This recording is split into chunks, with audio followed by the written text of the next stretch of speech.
Hi guys, so kakabalik ko lang galing pag AFK ko. Yan. So today, nakikita nyo pala ito ang garden ko. At ngayon, naiinis lang ako kasi nag-wet, nag-ulan. Tapos biglang nag-winter. Tapos, hindi man lang nabasa itong golden moon melon ko.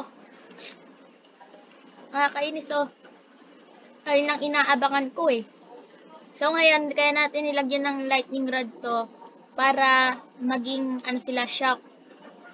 Maganda tong golden pag nag-shock, wait lang. Tapos ngayon naman, pakita ko sa inyo. Maganda to guys yung garden ko pag blood moon. Kasi maganda siya tingnan. Ito nga pala guys yung picture. Ay, di pala pwedeng mapakita yan. Sige. Ito naman sa saging. Ito yung pepper ko. Ayan, malalaki sila kasi tinamiman ko sila. Ito talaga oh. Ito talaga maganda. Yan. Wait lang, may stock guys. Sana maganda. Wala maganda. Kita ko sa inyo yung mga seeds ko. Ito pala yung...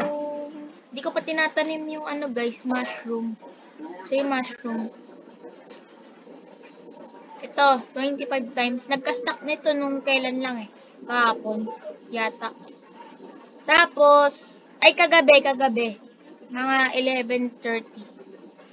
Tapos, ito nga pala yung maganda kung wait lang. Beanstalk. Hindi ko pa siya tinatanim kasi parang hindi siya dito eh, kasha. Kasi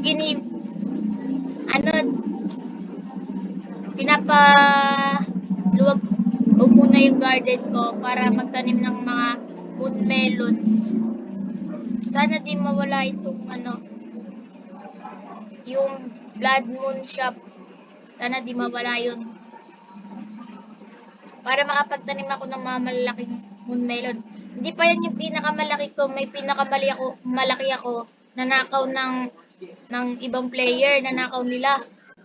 Kaya naiinis ako, sarap sila sa pakin. Mag-meet up kami, sabihin nyo magbubugbubal lang kami. Oh.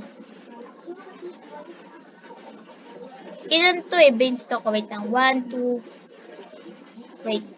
1, 2. Ba't parang mukhang dalawa lang?